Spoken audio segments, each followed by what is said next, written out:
Hello, and welcome to another edition of Recycle. Don't be a waster. On our podcast, we discuss the latest news about recycling in Australia and overseas, and really just discuss what's in the news, any new recycling things that we think are important to promote, new startups, new opportunities for households and business to recycle. So, I suppose today it's the 11th of November, Remembrance Day, and one of, I suppose, the big recycling story in Australia is the collapse or seeming collapse of the REDcycle soft plastics recycling program, which was very popular. And at Waster, we recommended it to people and businesses for soft plastics, plastic bags, wraps, even crisp packets, chip packets, those sort of things, which are notoriously difficult to recycle otherwise. But in the news this week, it's seemingly, and the REDcycle had locations at the major supermarket chains, Coles and Woolworths, and seemingly this week, I think an investigative journalism from the Sydney Morning Herald, exposed that this waste or this plastic was seemingly just being stockpiled and not actually being recycled at all. Recently, not for obviously not for very long, but not being recycled. So that obviously has upset a lot of people and really has thrown any opportunities for people to recycle soft plastics.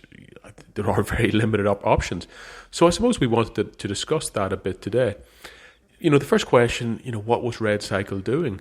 Fundamentally, REDcycle was collecting these plastics, which are very low grade, and we've covered this numerous times. I think that plastic it's not that suitable for recycling in many regards. It's not like aluminium, which can be recycled over and over. The economics of recycling aluminium are very clear.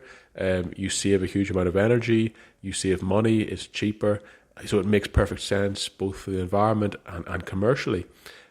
Plastics, however, are a very different story, and not meaning to go into it again, I think we all know this by now, that plastic, every time it's recycled, it gets weaker, the polymers weaken, and you need to add more and more fresh or what's called virgin plastic to the mix to ensure you can actually make useful products out of it.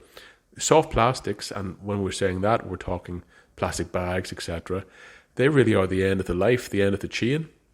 And you're talking very low-grade plastic that can really only be made into really low-grade products, let's be honest, and stuff that there is not often a commercial requirement or commercial need for it.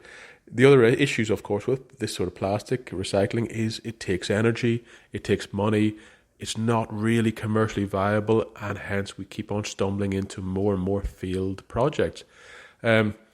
REDcycle was taking this plastic. It was being used, I think, going from their website, there were two companies that they were really giving it to, called Replas and another one called Close the Loop, who fundamentally were making it into low-grade products such as going into road manufacturing, plastic roads we've covered, and other ones were stuff such as park furniture, plastic pillars, stuff that potentially would have been concrete in the past. So stuff like that, and also a lot of it was being donated rather than being sold. So the commercial aspect of it was, what was the big driver? The big driver was to get rid of this plastic and not dump it in landfill. It wasn't really a demand from the market that we want this product to make something, so there wasn't a commercial demand for it. And when, at the end of the day, it's a capitalist society, and when you don't have those financial incentives, it's hard to make things happen. So, I'm not sure the exact reason why, this project sort of stalled in the last few months, but it seemingly did stall, and this plastic waste was just being stockpiled. So right now, as we record, there is nowhere we can recommend really to take this plastic to.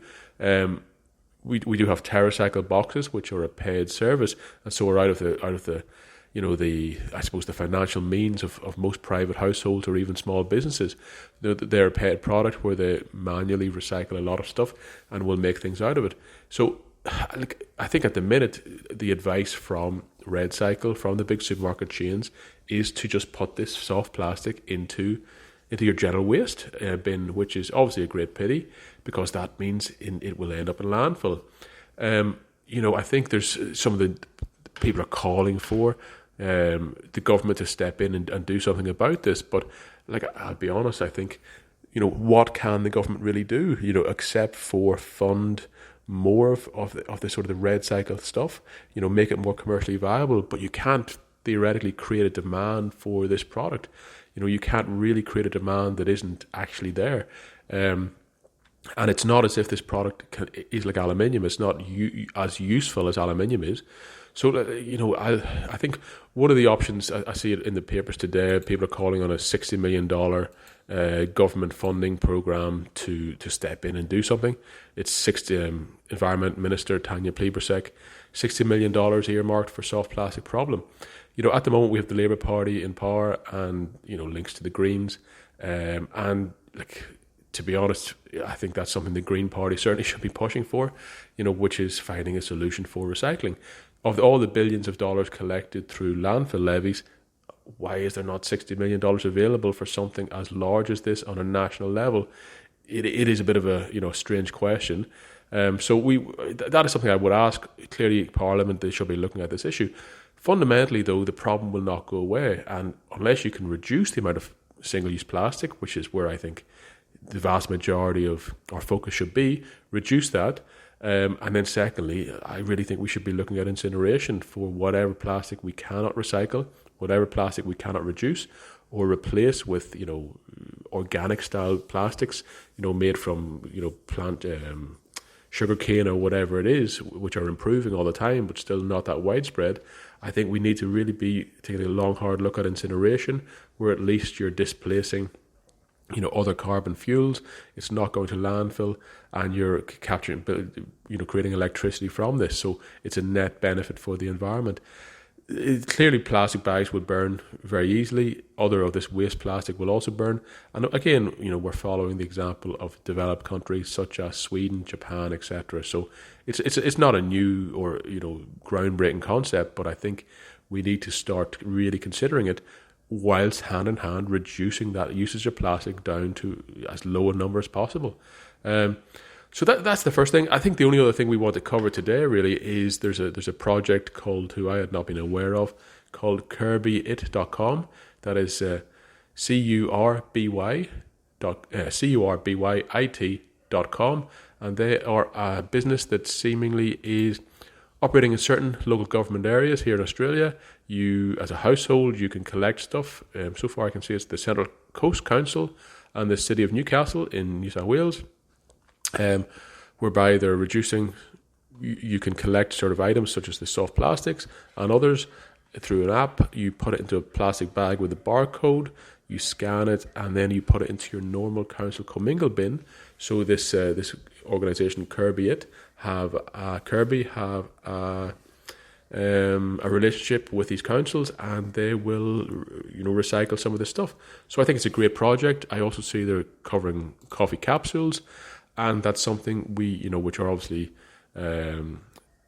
coffee capsules are in a slightly different area. I think it's again in New South Wales only, and the councils are Mosman, Willoughby, Newcastle is where you can do it. The registrations for the pilot have now closed. So clearly these are just starting up, and hopefully they will continue.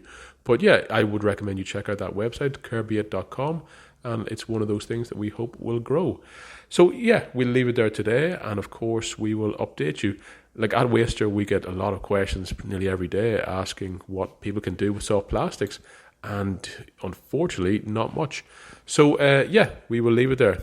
Have a great weekend. Bye.